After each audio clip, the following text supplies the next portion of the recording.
What's up, everybody? It's your boy, and I am here to do the review of The Fall Guy. Now, I got a super advanced screening of this movie. I actually saw it last week, and it doesn't come out until May 3rd. I didn't realize that. Like, I was wondering why so many people were there, and this movie doesn't come out till May 3rd. I was like, ooh.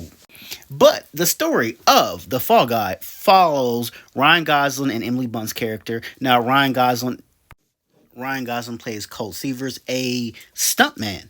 And the thing that I loved about this movie, it was an homage to stuntman. The director was a former stuntman. You know, he's done such acts as movies, like Fast and Furious, Atomic Blonde, a lot of the high octane action movies. And this movie was an homage to the actual craft of stuntman.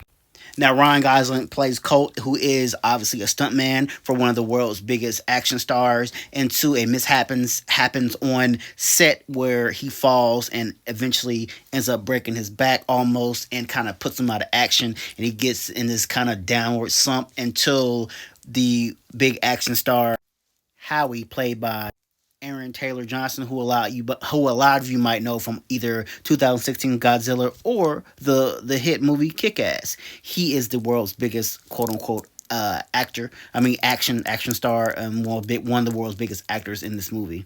His producer reaches out to Colt and wants him to come be his stuntman again, and he kind of gets back into it. And because this is Emily Blunt, who was his love interest at one point, her character.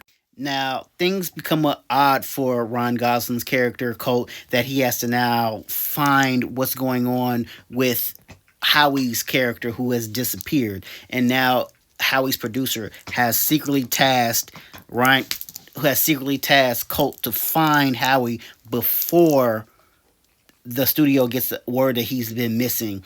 And it goes into a ingenue of clue because he ends up finding dead bodies along the trail of finding this big superstar who has just vanished out of thin air.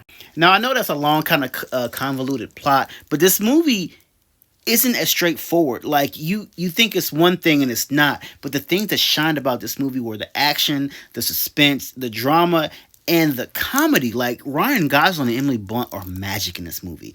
It was so many scenes that you can see their chemistry. It was so funny, especially coming off of Barbie to this movie. Like, and this is a very high octane movie. Like the stakes were as big as ever, and it actually broke a world record in this movie for most tumble flips. Now, that's like when a car does like the little death roll. It rolled 8 times, and I think the record before was like 7, and they did 8 in this. So they actually broke a world record in a live action movie.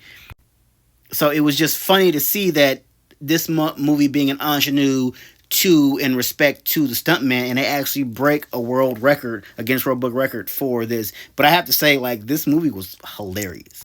I mean, it had one of those endings that was just so over the top that you could not fathom it was coming. Like, it was one of them things that had me on my edge of my seats. Like, I was like, oh my god, like, and this is almost like a movie of like Clue, like who done it, and then like we find out who did it and why. You just kind of like, I didn't see any of this coming, and like who's the main guy behind what's going on.